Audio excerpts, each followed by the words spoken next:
Shalom, friends. It's Rabbi Jenny Solomon here at Beth Meyer Synagogue with a Mincha moment. This week, we are reading from Parashat Vayechi, the very last Torah portion in the book of Genesis. Vayechi means, and he lived. And the Torah portion opens with describing, in some ways, Jacob's life, but also his imminent death. So in this week's Torah portion, not only Jacob, our forefather, dies, but also his son, Joseph. And so concludes the book of Genesis, sort of the origin story of our Jewish family.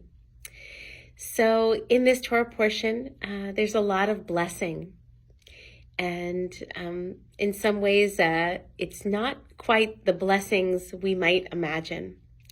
So Jacob invites first Joseph to bring his sons Ephraim and Manasseh to his deathbed to offer them a blessing, which happens in a somewhat confusing but powerful way. And then eventually invites all of his children and his grandchildren to be by his side as he prepares to depart this world.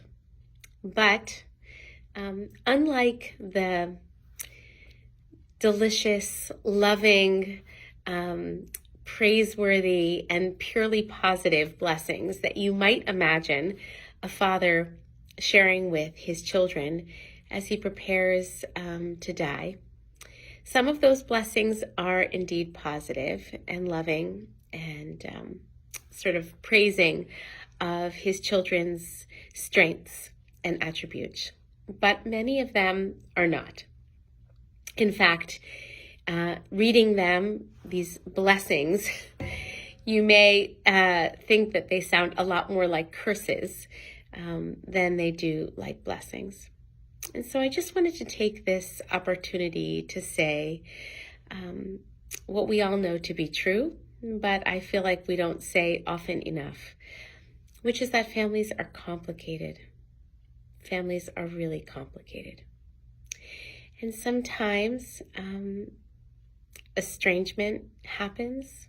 Sometimes formal estrangement doesn't happen, but there is a constant strain of relationship, a quality of misunderstanding where either the parent is sort of unable to see the adult child in a positive light or vice versa.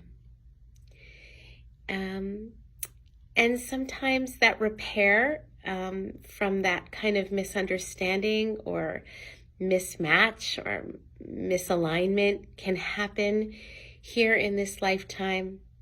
And sometimes, in the case even of our forefather Jacob, it can't. And so really I just want to take this moment to hold all of those for whom this sort of dysfunctional family, this sort of family in which children are not held in this positive and exquisite loving light, or parents are not held in that light, just to take a moment to hold us all in compassion. Because I think it's a more common experience than we care to talk about very often.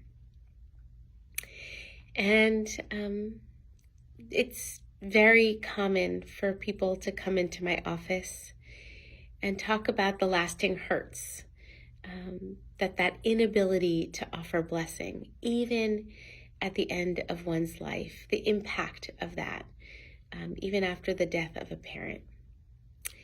And what I so often say, in addition to just holding all the feelings that come with that, is that sometimes that repair can only come after our loved one has left this world.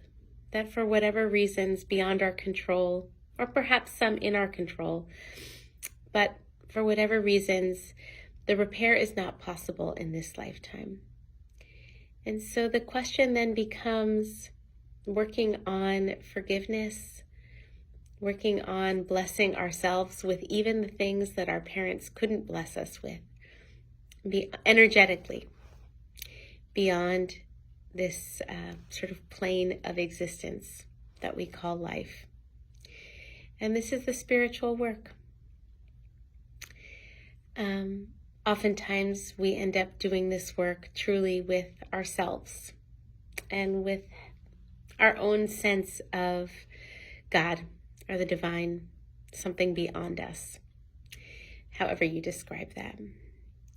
So whether our loved one who can't quite bless us is still in this world or has left this world as we know it, that inner work, the ability to move through life, feeling blessed, feeling whole, feeling seen and known and accepted.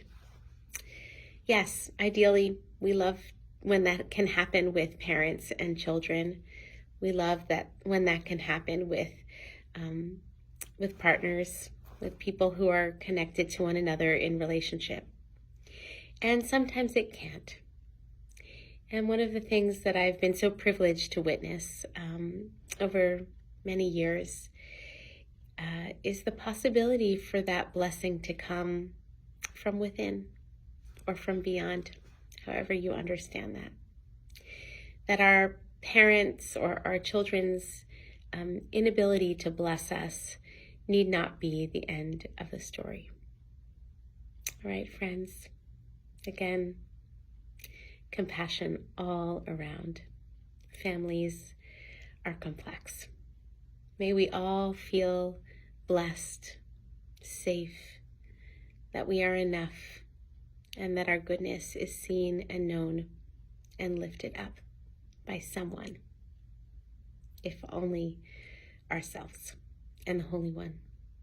Shalom, peace.